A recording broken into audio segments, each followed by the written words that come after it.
Jenny ஹஸ்பண்டோட அடுத்த gift பார்த்திங்க அப்படின்னா டெய்லி மல்லிகைப்பூ இருக்கும் வீட்டில். ஸோ ஆஃபீஸ் முடிஞ்சு அவர் வர்றப்போ பார்த்திங்க அப்படின்னா தன்னோட ஒர்க் பிளேஸ்லேருந்து வாங்கிட்டு வருவார் அப்படின்னு சொல்லலாம். பட் இங்கே மும்பையில் பார்த்திங்க அப்படின்னா இந்த மல்லிகைப்பூ அப்படிங்கிறது வெரி ரேர், பட் ரொம்ப காஸ்ட்லி அப்படின்னு சொல்லலாம். ஜெனியோட ஹஸ்பண்டுக்கு ஃப்ளவர்லாம் வாங்க தெரியாது. பட் மேரேஜ் ஆன புதுசில் ஜெனி சொன்னதுனால அவர் தேடி கண்டுபிடிச்சி வாங்கிட்டு வந்தார் அப்படின்னு கூட சொல்லலாம். ஸோ இதை மேக்ஸிமம் ஜெனி சாமிக்கும் தன்னோட தலைக்கும் யூஸ் பண்ணுவாங்க அப்படின்னு சொல்லலாம்.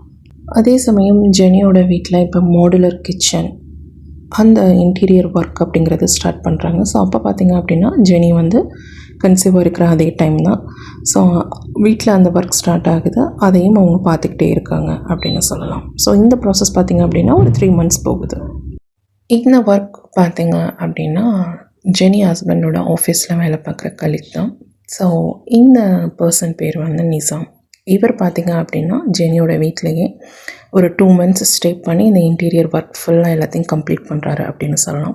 ஸோ இதில் ஜெனிக்கு ஒரு பாதுகாப்பாகவும் இருக்கிறாரு அப்படின்னு சொல்லலாம். ஸோ ஜெனி என்ன குக் பண்ணி வைக்கிறாங்களோ அதை சாப்பிட்டுட்டு தன்னுடைய வேலையை கரெக்டாக பர்ஃபெக்டாக முடிச்சு கொடுத்தாரு அப்படின்னு சொல்லலாம். ஸோ இவங்களுக்குள்ளார ஒரு நல்ல பிரதர் அண்ட் சிஸ்டர் ரிலேஷன்ஷிப் இருந்தது அப்படின்னு கூட சொல்லலாம். ஜெனிக்கு இப்போ 7 months ஆகிடுச்சு. ஸோ இப்போ வளகாப்பு போடுற டைம், அதனால் ஜெனி இப்போ தன்னோட தாய் வீட்டுக்கு போகிறாங்க, கிளம்புற டைம் வந்துச்சு. ஸோ அப்போ பார்த்திங்க அப்படின்னா தன்னோட ஹஸ்பண்டோட அவங்க ட்ராவல் பண்ண சுச்சுவேஷன் வந்துருச்சு அப்படின்னு சொல்லலாம். ஜெனியோட ட்ராவல் பார்த்திங்க அப்படின்னா இப்போ ஃபஸ்ட்டு டைம் ஸோ ஃப்ளைட்டில் அவங்களோட ட்ராவல் ஸ்டார்ட் ஆகுது. ஸோ மும்பை டு தஞ்சாவூர் அவங்க ஃப்ளைட்டில் தான் வராங்க. ஸோ ஹஸ்பண்டோட ஃபஸ்ட்டு டைம் ஃப்ளைட்டில் வராங்க இல்லையா. வரும்போது கொஞ்சம் ஒரு வித பயம் ஸ்டார்டிங்கில் ஜெனிக்கு இருந்தது. ஸோ அதனால் தன் ஹஸ்பண்டை ரொம்ப டைட்டாக ஹக் பண்ணிட்டாங்க அப்படின்னு சொல்லலாம். ஸோ அடுத்தது பார்த்திங்க அப்படின்னா அவங்க கொஞ்சம் ஃப்ளைட் மூவ் ஆனதுக்கப்புறம் ரிலாக்ஸ் ஆனாங்க அப்படின்னு சொல்லலாம். ஸோ இது ஒரு ஃபஸ்ட் எக்ஸ்பீரியன்ஸ் ஜெனிக்கு லைஃப்பில் அப்படின்னு சொல்லலாம். ஸோ அம்மா வீட்டுக்கு வந்ததும் தன் தம்பியை பார்க்குறாங்க, அடுத்து அம்மா அப்பாவை பார்க்குறாங்க, கொஞ்சம் சந்தோஷமாக இருக்குது, ஹாப்பியாக இருக்குது அப்படின்னு சொல்லலாம். ஸோ இப்போ அவங்களுடைய வளகாப்பு ஃபங்க்ஷன் அப்படிங்கிறது ரெடி பண்ணிகிட்ருக்காங்க அப்படின்னு கூட சொல்லலாம். ஜெனியோட சீமந்தம் அல்லது வளைகாப்பு அப்படின்னு சொல்லுவாங்க. ஸோ இது ஜெனியோட அம்மா அப்பா வீட்லேயே நடக்குது தஞ்சாவூரில் அப்படின்னு சொல்லலாம். ஸோ இதுக்கு தன்னுடைய ஜெனியோட ஹஸ்பண்ட், மாமியார் மற்றும் அவங்களோட கொஞ்சம் ரிலேட்டிவ்ஸ் ஃபங்க்ஷனில் அட்டென்ட் பண்ணுறாங்க அப்படின்னு கூட சொல்லலாம். ஜெனியோட 7th month வளகாப்பு போடுறாங்க. ஸோ இதில் பார்த்திங்க அப்படின்னா கை ஃபுல்லாக பேங்கிள்ஸு. ஸோ ரொம்ப சந்தோஷமான ஒரு தருணம் அப்படின்னு சொல்லலாம்.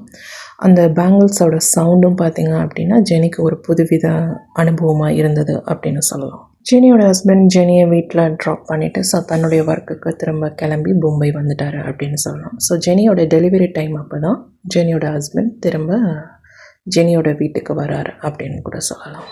ஜெனி அதிகமாக பர்ச்சேஸ் பண்ணுற இடம் மும்பையில் பார்த்திங்க அப்படின்னா நவி மும்பை.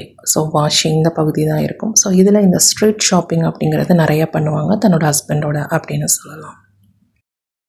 இப்படி ஹாப்பியாக ஜெனியோட லைஃப், மேரேஜ் லைஃப் போயிட்டுருக்கு. அதே சமயம் ஸோ காலேஜ் லைஃப்பில் டிஸ்டர்ப் பண்ண அதே 2 persons ஸோ ஜெனியோட லைஃப்பில், மேரேஜ் லைஃப்பில் டிஸ்டர்ப் பண்ண ஸ்டார்ட் பண்ணுறாங்க. ஸோ ஜெனிக்கு தெரியாமலே அவங்க என்ன பண்ணுறாங்க அப்படின்னா ஜெனியோட ஃபோட்டோஸ், வீடியோஸ், அவங்க எங்கெங்கே என்னென்ன பண்ணுறாங்க அப்படிங்கிறத எடுத்து ரூமர்ஸாக மேனிப்புலேட் பண்ணி வீடியோஸ் நிறைய பேருக்கு ஸ்ப்ரெட் பண்ணிகிட்ருக்காங்க அப்படின்னு சொல்லலாம். இது ரிலேட்டிவ்ஸ்க்கும் அவங்க தவறுதலாக அனுப்பிட்டுருக்காங்க அப்படின்னு சொல்லலாம். ஸோ அப்போ தான் ஜெனிக்கு தெரியுது இவங்க ரிலேட்டிவ்ஸோடு சேர்ந்து தான் இந்த பிளான் பண்ணுறாங்க அப்படின்னு. ஸோ இப்போ ஜெனியையும் அவங்களுடைய ஹஸ்பண்டையும் லைஃப்பில், மேரேஜ் லைஃப்லேருந்து செப்பரேட் பண்ண இந்த டீம் அப்படிங்கிறது ஒர்க் பண்ணிகிட்ருக்காங்க அப்படின்னு சொல்லலாம்.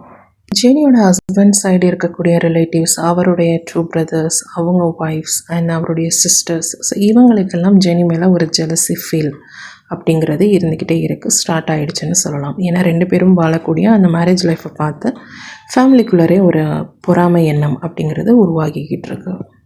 ஜெனியோட லைஃப்பில் வில்லன்ஸ் அப்படிங்கிறது ஸ்டார்ட் ஆகிட்டாங்க அப்படின்னு சொல்லலாம். ஸோ இந்த கேங்ஸ்டர்ஸ், ஆல்ரெடி ஜெனியை ஃபாலோ பண்ணுற அந்த 2 guys கேங் பார்த்திங்க அப்படின்னா ஜெனியோட கசின்ஸ் இருக்காங்க இல்லையா, கசின்ஸோட ஹஸ்பண்ட், அதாவது சிஸ்டர், அக்கா வீட்டுக்காரவங்க.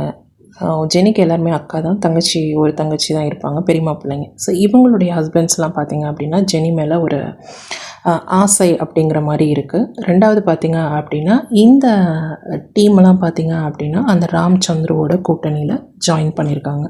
ஸோ இவங்க எல்லாரும் சேர்ந்து ஜெனியோட லைஃப்பில் ப்ளே பண்ண ஆரம்பிக்கிறாங்க, மேனிப்புலேட் பண்ண ஸ்டார்ட் பண்ணுறாங்க அப்படின்னு சொல்லலாம். ஏன்னா ஜெனியோட லைஃப்பில் என்னென்ன இன்சிடெண்ட் நடக்குதோ இது எல்லாமே வீடியோவாக அவங்களுக்கு சினிமா மாதிரி போயிட்டே இருக்குது அப்படின்னு கூட சொல்லலாம்.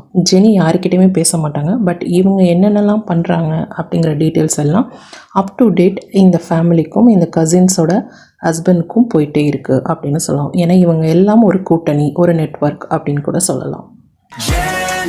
Jenny, yeah, climb the ladder from the bottom.